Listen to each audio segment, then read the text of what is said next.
Hey everyone, Kyle once again. Welcome back to another movie review.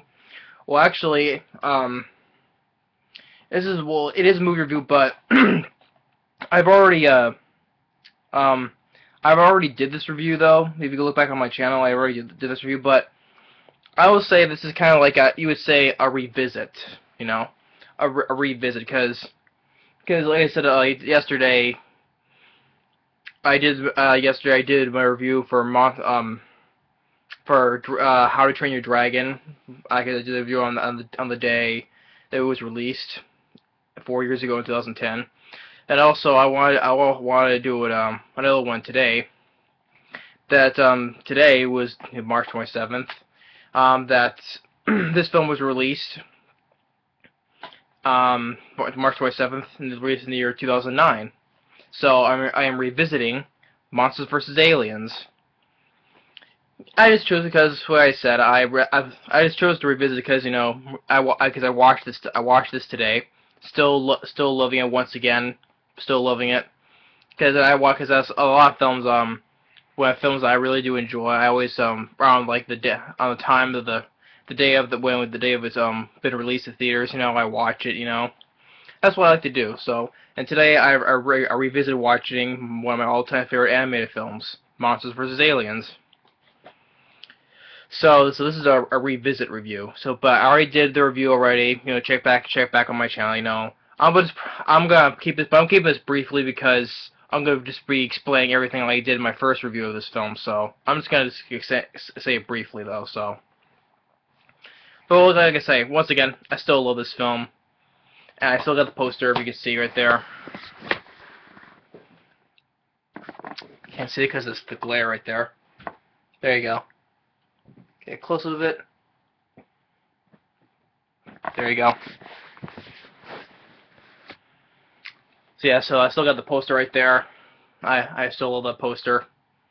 And so like I said, today it was released today, 5 years ago. Can't believe it's been 5 years. As I said for How to Train Your Dragon 4 years ago. So released March 27, 2009, and had a big opening weekend with 59 million. It was 59 or I think it was 59. Yeah, I made 59 million over the opening weekend for number one. Had a but it did fairly well. It made almost 200 million here in the U.S. and total worldwide it was made over 380 million. So it was very successful, and the budget was 175 million. That's so far that's the biggest budgeted DreamWorks animated film to date. So I just want to say that, and yeah, so this is this is the biggest budgeted film made by DreamWorks Animation. And I still enjoy the voice cast. Stars Reese Witherspoon as Susan or Ginormica, Seth Rogen as Bob, Will Arnett as the Missing Link, and Hugh Laurie as Dr. Cockroach, Kiefer Sutherland as General Monger, Rainn Wilson as Galaxar, Stephen Colbert as the President. I still enjoy the voice casts, and very good anime directed by Conrad Vernon, which really nice. He also voices he does the sound effects for Insectosaurus, and Rob Litterman. Rob Litterman, he directed films. He directed Gulliver's Travels with Jack Black, and I read that he's directing the upcoming Goosebumps live action film. So which I'm looking forward to seeing, considering I grew up with the Goosebumps books. So he's directing it, and I've read it's getting a release March 23rd, 2016. So it's getting released, and so that's what the Goosebumps film was getting released March 23rd, 2016. I'm really looking forward to it because that's why I grew up. I read all the original Goosebumps books. Still love it to this day. That's what pretty much a lot of people who like the original Goosebumps books are pretty much looking forward to it, or maybe not, or considering saying there's no need for a film. The TV show is way better. but you may be right. And I love the TV show, I'm looking forward to seeing the movie. Getting off topic, but I'm just saying though. So, but that's what Rob Litterman is going to be directing. And I still agree with the reviews here. You know, A++ a monster hit, which it was a monster hit. Do agree, and 4 stars by Jeff Craig, 60-second preview. Totally agree on that. In fact, I would give actually 5 stars. The year's funniest comedy. I do agree. A monstrous good time for all. Do still agree on that. So the plot is about, you know, because they took all these characters here are based on classic monsters from the 50s, you know. Susan as represents the from Attack of the 50-Foot Woman, the Missing Link, Creature from the Black Lagoon, Bob the Blob rhymes. So that's what he takes on from the original, the Blob. Dr. Cockroach, the Fly, and Insectosaurus, obviously Godzilla. So that's why I like that they reimagined like the segments of the classic characters from the 50s and made it into a fun, put them together and made it into a fun animated film that I absolutely still love, and it's one absolutely within my top 5 best animated films. So with beginning, I'm still explaining this briefly though, and when the film opened up, it did get a lot of good reviews from critics. You know, it has a 6.6 on IMDb. Fair enough, but to me, I think I would give that a lot higher rate on IMDb. And it has a 72% on Rotten Tomatoes. That's pretty good though, but for me, like I said, I would give it a lot more higher ratings. So then it opens up, you know, with outer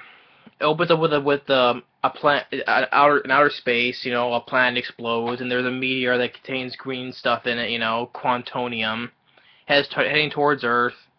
And then while all this going on, Susan Murphy, voiced by Reese Witherspoon, getting ready for her wedding, and soon that she gets hit by the meteor and absorbs the quantonium, and at the altar she grows into the 50-foot giant. Well, actually, they say that, well, she's like 49'11", you know, her height, you know, goes to 49'11" feet tall, but that's 50 feet. Just, you know, if they were doing like Attack 50 Woman, just go for the full 50 feet high, you know. It's at 49'11". That doesn't matter. It's still 50 feet tall still. But she grows in that, you know, and her hair changes from brown to white, you know. That's what it causes. And then the secret men from Area 50 something, which it's not named in the film. Well, some guy goes, "Is he referring to Area 50?" Then gets hit by a sleeping dart. So she's been taken to there, and now she doesn't know where she is, and also she introduces all the other monsters: Missing Link, Bob, Dr. Cockroach, and Insectosaurus. And then General W.L. Monger comes in, voiced by Kiefer Sutherland. You know, and briefly tells her she'll be here forever in hidden secrets. You know, no contact with the outside. And she doesn't like that. She feels very sad, you know. And then all this going on, the Galaxar deep in space knows where the quantonium went to Earth, so he sends a robot probe. This robot probe right there. Sends it to Earth to retrieve it. The president comes in, tries to make contact with it, you know, voiced by Stephen Colbert. Then it starts attacking. They shoot at it, but no effect because it's deflector shields. And so while at the meeting, General Monger tells them that they need monsters, and he gives them brief detail what they are, you know, and tells them about them, and the president agrees to it, and he agrees with his plan to Monsters vs. Aliens for the title, you know. So then basically from then on, you know, it's from Monsters vs. Aliens, you know. Like I said, like I said, I'm explaining this briefly because you've already heard. I already gave a full review on this, so I'm just like I said, so this is just a revisit. I'm just revisiting this because it was released today, and I guess it's definitely worth watching again. I just over the past 5 years over the past 5 years since this came out, I've watched this like about over 100 times, and I never got bored of it because I always said this is still a very entertaining animated film, and it's one of my absolute favorites without a doubt. So that's why I said I'm explaining it briefly. But if anyone is anyone who still hasn't seen Monsters vs. Aliens, please definitely check it out. It's definitely worth it. If you don't like it, that's fine. At least you gave it a try. It's on for 94 minutes. It goes by very fast pace, and but I also say it's a shame that they say they're not going to make a sequel to this though, which that really pisses me off. Ever since I saw this, I saw this 6 times in the theater. I said in my previous review. I also said explaining. Do you thinking that I wasted my money? It's my life. I could spend it wherever I want. I could see it. Or at least I wanted to see it at least 10 more times in the theaters of seeing this. So yeah, so I saw it 6 times. But as a scene, I definitely want. I said to myself, I definitely want to see a sequel to this. And when I read on, they said they have no plans of making a sequel. Which I said that really pisses me off. I want to see a sequel to this. Why is it so difficult? It's good. It was good to get to like a sort of a little sequel, like the Halloween special. Mutant Pumpkins from Outer Space. And they got like a little bit of a prequel with just Bob, Mr. Link, and Dr. Cockroach, and it spawned a TV series which finally came out. Which I'm really glad about. I really do enjoy the series, although right there. I'm glad. I really do enjoy the series. Although there is one little setback that Insectosaurus or Butterflyosaurus is not in this because they said that he's much too big to fit into. They said that he's a very large monster, and they couldn't just they just couldn't fit him in the show somewhere. So they scripted him out. So. That's a setback for me, but it doesn't bother me because I do enjoy the series regardless, though. So. But I'm saying, why is it so hard to make? Ask me this. If DreamWorks Animation, see this video, ask yourself, why is it so difficult to harvest? I know I've been explained and heard you explain, but why? Your plans to. You've already made 2 Kung Fu Panda movies, and you're already planning on making a 3rd film. And don't get me wrong, I love Kung Fu Panda, but I'm just saying. And you're also making a sequel to How to Train Your Dragon. It's already been a while back already planned for a 3rd film, And like I said, I love How to Train Your Dragon. I'm looking forward to seeing the sequel, regardless though. But you've already planned to make like a 3rd sequel to both those films. And I also said you have not gonna make a sequel to Shark Tale or Megamind. I like both those movies as well, but I'm such a big fan of Monsters vs. Aliens, and I was asking why is it so difficult. You're making a third sequels to 2 franchises, But what do I know? I'm just a one person, But yeah, like I said, I'm reading it right here. It says even despite the success of the money it made in the United States, DreamWorks Animation's CEO Jeffrey Katzenberg was quoting on the Los Angeles Times that a sequel will not be made because the film's weak performance in some key international markets.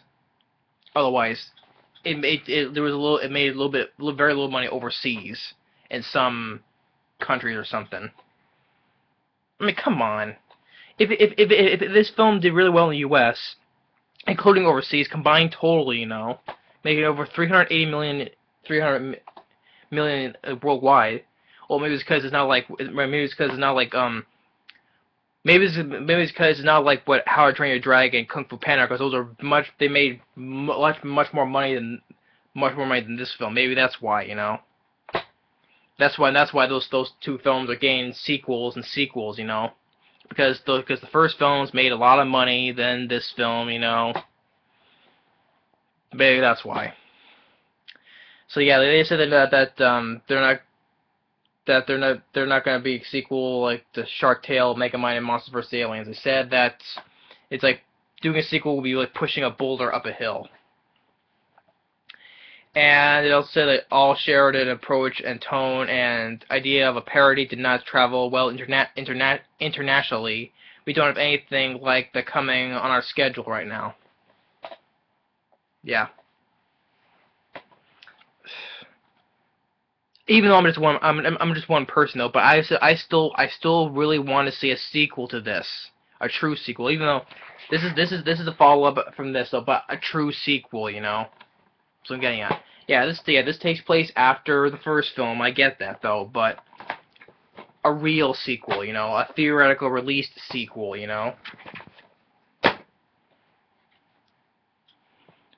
I was like, but I enjoy all the specials and TV shows, But I just really, I'm just gonna stop because I'm repeating myself, and probably, they just don't want to hear it because I'm keeping on repeating myself. So yeah, I'm just gonna stop right here. But I'll say it for the last time. To DreamWorks Animation and probably to the CEO, but he won't listen to me, so probably not. But I still really want to see a sequel to this because I really love this film, and it's also one of the best films that DreamWorks Animation ever made, next to How to Train Your Dragon and Kung Fu Panda, and among others. So, but I still enjoy this film, and I still gotta love this film. So that's why I watched it today, because it was released 5 years ago today, March 27th. Like I said, the voice cast still does a really good job. The directors did a really good job. I'm glad it got praised, got good ratings on IMDb and Rotten Tomatoes. Although I think they could be higher. I enjoy the specials, and I enjoy the TV show. So yeah, maybe it's because they can't maybe because this stuff I'm not gonna want to make because it can't compete with the higher ones like Kung Fu Panda and Shrek. Well, Shrek is done now, so. Shrek has been done for quite a while, so, well, except for the spin-off for Puss in Boots, though. But that's why because Kung Fu Panda and How to Train Your Dragon are gonna make a lot more money, So that's why. So, but just try to think of doing a sequel. Isn't that too much to ask? Probably is, but what do I know? So that's my little movie review revisit of Monsters vs. Aliens. Still enjoy it to this day. Still love it, and I always will. So thanks for watching. Take care, and check out my original review of this film to get a full briefing. So thanks for watching. Take care, and stay tuned for the next movie review. Later.